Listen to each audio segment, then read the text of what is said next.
There are nearly 100 museums in New York City. Many of them are either always entirely free or they have free days.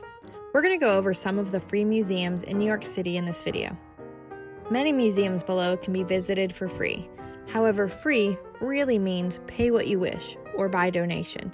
Technically, you can enter without giving anything, but you might want to pay what you can. This helps support the museum.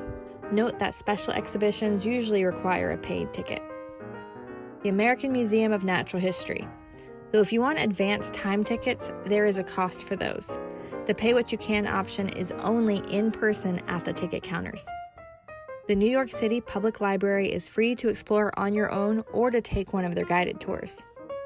Museum of the City of New York. National Museum of the American Indian. The Bushwick Collective is an area of street art and graffiti that is a curated space that invites some of the most talented artists in the world to produce work here. We offer a tour that explores Bushwick street art. El Museo del Barrio, which is the only museum in New York City that showcases Latino cultures extensively. Brooklyn Museum. Federal Reserve Bank. There is a small but excellent museum where you can see rare coins, learn about the history of money and finance. Located in Harlem, the Schomburg Center for Research in Black Culture is one of the world's top institutions devoted to the preservation and exhibition of materials focused on African American and African experiences. The Alexander Hamilton Grange National Memorial. This house dates from 1802 and was the home of Alexander Hamilton, one of America's founding fathers and the founder of the U.S. Treasury system. At the Houdini Museum, you can see different artifacts and historic objects on display, and they even have an animatronic example of the classic Houdini escape. It is especially good for kids. There are a lot more always free museums that we list on our website. Many museums that normally require a paid ticket for entry have special days or specific hours set aside for free entry. Keep in mind that free days and free hours attract a lot of other visitors, so you may experience crowds, especially in the peak travel season. Fortunately, there are a lot of other things to do in the city that are inexpensive. Look at our guide to New York on a budget for suggestions.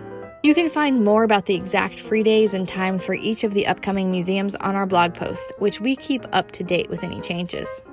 You can find free entrance at select times to the September 11th Museum, Museum of Modern Art, the Guggenheim, the Whitney Museum of American Art, New York Historical Society, Frick Collection, Bronx Zoo, Intrepid Air and Sea Museum, and others that we list on our website.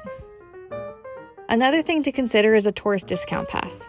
While you do pay for those, it gives you access to a number of attractions for one set price at a heavily discounted rate. Watch our video all about New York City tourist discount passes and how to figure out which option is best for you. To compare which museums open late with free hours or which ones are best for kids, read our blog post. A great way to experience New York City on a budget is to take one of our Name Your Own Price walking tours. So be sure to look at the tour schedule after you like this video and subscribe to our channel for more content about New York City and other cities. Find out more at freetoursbyfoot.com.